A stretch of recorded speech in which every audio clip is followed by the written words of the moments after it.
Welcome to Miniature Mayhem! This map has been in the works for a very long time, and it is finally here.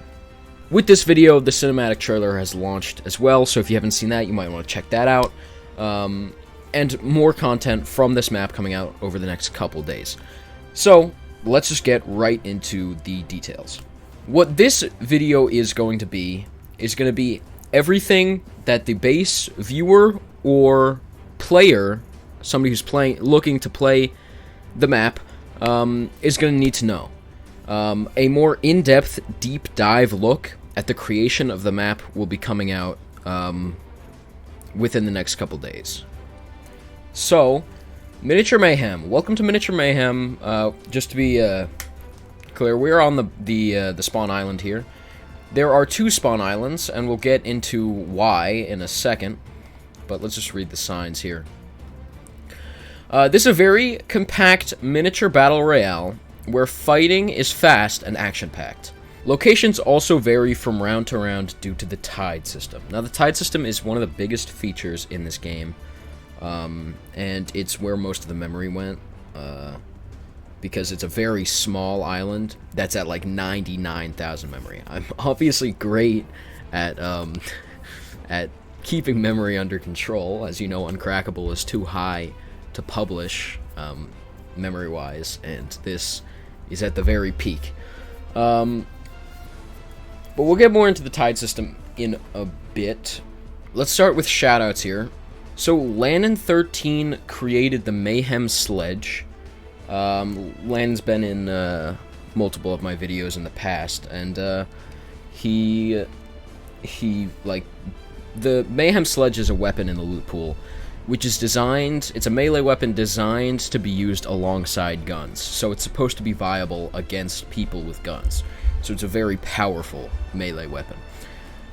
So thank you to Landon13 for making that and balancing it with the weapons. And P2 Plays for helping with Spawn Island mechanics, because I was a little bit confused on how to do something that I wanted to do with the Spawn Island, and I just asked him how to do it, and he explained it to me, so thank you for that too, and thanks to all my supporters, so thanks to all of you guys who are subscribed, and if you're not subscribed, you should do that. Anyway, the crafting system. Every chest drops rough ore, which can be used to craft ammunition and other items, so find one of these crafting stations to enter the crafting menu. So I'll showcase the crafting system in a little while. The tide system, we'll save that one for last. News. Find the Mayhem sledge for an advantage over your foes. Check out more news on the Graveman YouTube channel, which is where you guys are right now. But there's not really any news yet, so that's just what's there for now. The tide system. Every round, the tide may be low or high. This determines the height of the ocean, which affects the locations you are able... which affects the locations that are available for you to drop at. So every round, the tide will either be low or high. And that's why there are two spawn islands, one for each tide. This is high tide, that's low tide. So pretty much, some of the island will be covered and revealed.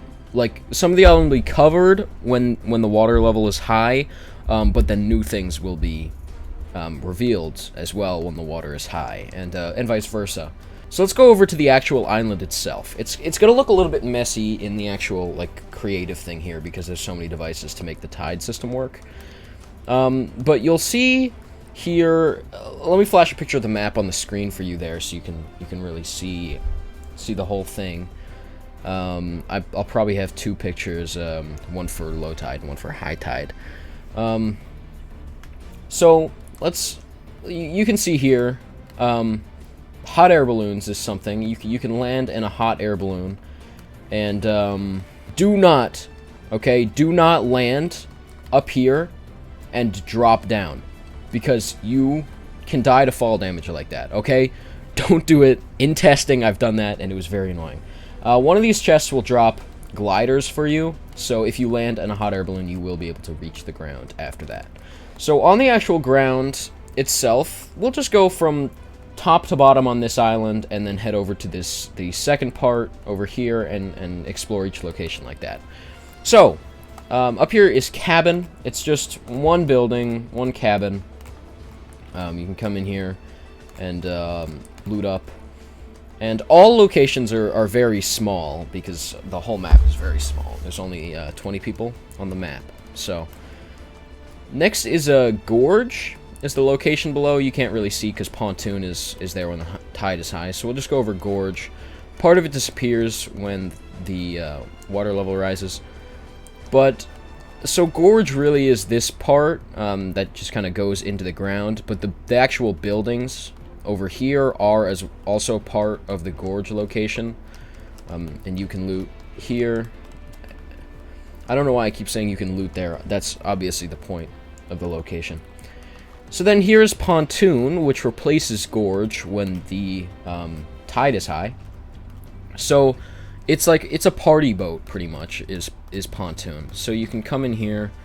The water will be right to the door there, so you can just swim in. And then in here, it's a party. Very fun time here, and this is where the person who runs the boat will drive it around. So, that's pontoon. Down a little bit further is marsh. Now, marsh used to have swampy-looking water,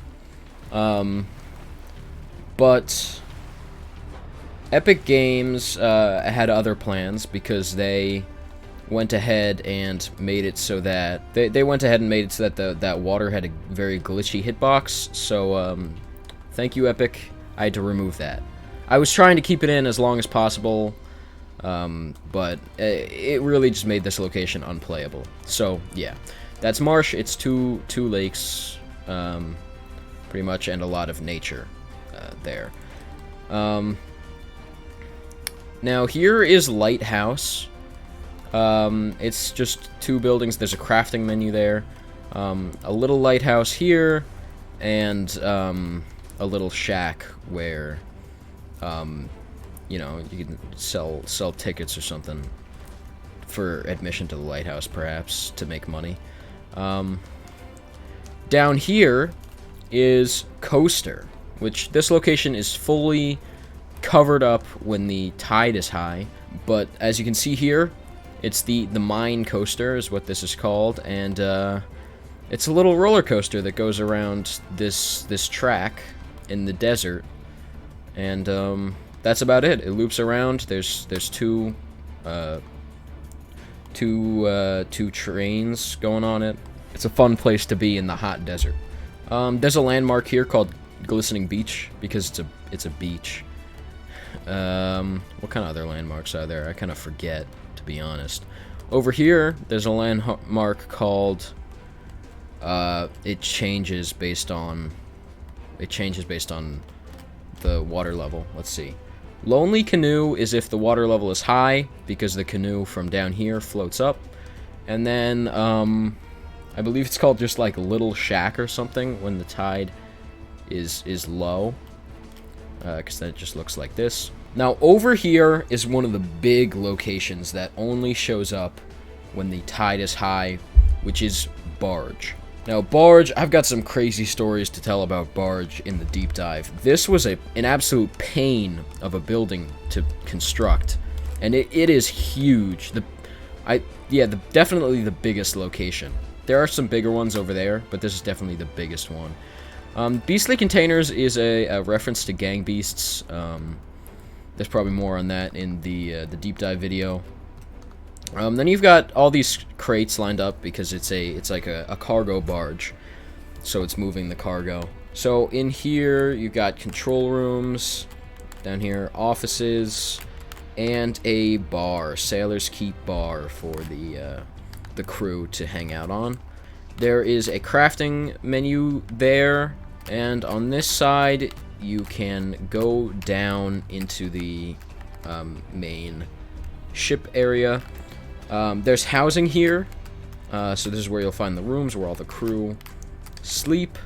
Then in here is where they keep extra storage and smaller cargo and stuff like that. And then there's engines at the back. So that is Barge. Now we'll head over to Bridge, which is just the bridge that connects both of the main land masses in the map. And now we'll head over to the second island. Starting from the top, we have Harbor. Now, Harbor, the islands people know that the map will flood, so Harbor was already built with that in mind. As you can see, there's a dock for when the tide is low, and that's where these ships will be when the tide is low. And then when the tide is high, this dock will be in use, and the ships will spawn up here. So designed very, very smartly by the people of the islands for when the water goes up and down. There's a crafting menu here. Polluted Lock is here. It's where any excess gets pumped out from refinery, which is this location, which we'll look at in a second, into the lock here. Now, refinery is I've teased this before, I believe. So we've got the refinery sign here with the 2 stacks. I guess there's 4 stacks. There's the little ones too. So you can come in here, and you see it's a big factory. On this side, there's offices. There's a meeting room in there. There's a bathroom here, and there's multiple other offices. And then this is where the workers would be working on the actual factory. And then this building isn't really in use anymore. They've got it boarded off, but a homeless man does live here. Now you can take a bridge right here over the water and take a look inside the other part of the building, which is across the lock, and it's just excess electrical and stuff like that. Now, when you're coming across the bridge here, and you come down this pathway, you'll see it splits into 2 ways. One of them leads right into the refinery, and one goes this way, next to the advertising landmark. We've got the big Ralph sign this way, so let's head down the path and see what we can find. And up this way, wouldn't you know it, it's Ralph's! The first thing I ever teased for this map, because it didn't really matter too much. It was just to get it on the radar that this map was coming. So here is Ralph's. This is Ralph's high quality steakhouse. So you can come inside, order a quick steak. This is the kitchen, so you're not allowed to go back there, and the bathroom's over here. So yes, Ralph's, very nice eating establishment for when you're hungry. And I believe, yep, there's a crafting menu right there. The final location on the map is Rig. So here we have Rig right here, and this is Oily Seaside, which is a beach, and it's called that because it's right next to a big oil rig. So here you see we've got the buildings on the top. There's a crafting menu right there. Cranes. You can come over here and come to the secondary part. And now this whole thing is filled down here. So let's go through the rooms underneath here. Okay, so we've got the main area. You can come in here, and there's showers for everybody that works here in there. Over here, here's where you can eat, and there's a kitchen here. And that's this main room. But then you can come out here and head down the legs.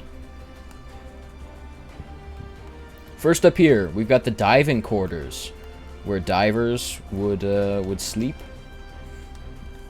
And then right off here is where divers will head into the water. Then over here, you can come up this leg and find housing. And through here, you can go up for a gym. I believe this is the captain's quarters now that I think about it. And down here is where the captain can work. On this leg, you can come up here, and there is electrical work. So that's, I believe that's the whole leg. And then over here, there's just normal housing, where multiple people will live in this apartment type thing. And we've got bedding, office work, everything like that for these people to live. And there are 2 rooms, because you can come over to the other side and find another bit of housing. So this leg houses 8 people. So let me do some math. We got 8 people here, 1 person there, and let me count right here. 16 people in this leg. So 16 plus 8 plus 1 is 27.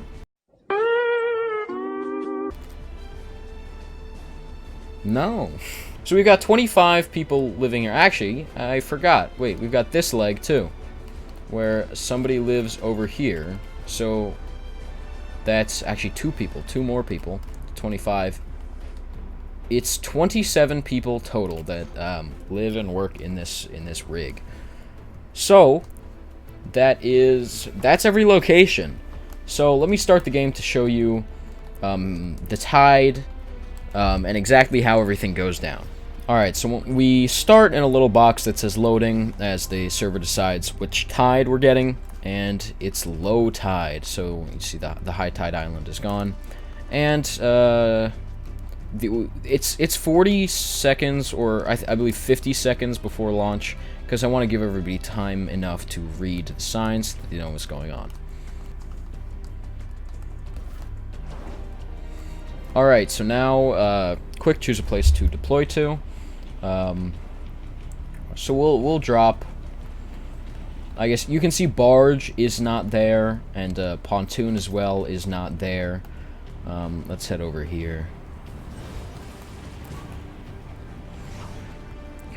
And now we are dropping in, and rig as well is not here. So those are the 3 locations that are added when the tide is high. And over here at harbor, you can see that the boats spawned below because the tide is low. So we'll search a chest. Oh wow, lucky we got a TAC AR off the bat, some smoke grenades, and we got 10 rough ore, which is what we will use to craft. Okay, so as you can see, we have 2 SMGs. So maybe we will want some extra SMG ammo. Because now we have 30 rough ore from opening 3 chests. So we'll come up to the crafting menu, open her up, and we can craft light ammo, medium ammo, heavy ammo, shotgun shells, or grenades. So we'll select light ammo, craft, and we got 35 light ammo, and our rough ore is gone. So that is the crafting system. That's what you can craft. Any ammo type besides rockets or arrows, and you can craft grenades as well. Epic. Anybody love this gun here? I've tested the loot pool a lot with my friends. We've played around with it quite a bit, and I think this is the best loot pool I've created. It's just every single weapon I find, I'm like, oh wow, this isn't bad, and it'll be fun to use and everything. Like in actual Battle Royale, sometimes you pick up a gun and you're like, nah, I don't like this one, I'm just gonna drop it. But at least in me and my friends' opinions, all of these guns are very fun to play with. And we just got a Chug Jug. Ranger shotgun. Oh wow, what is our luck? We've gotten some really nice loot this game. It's time to reset the round.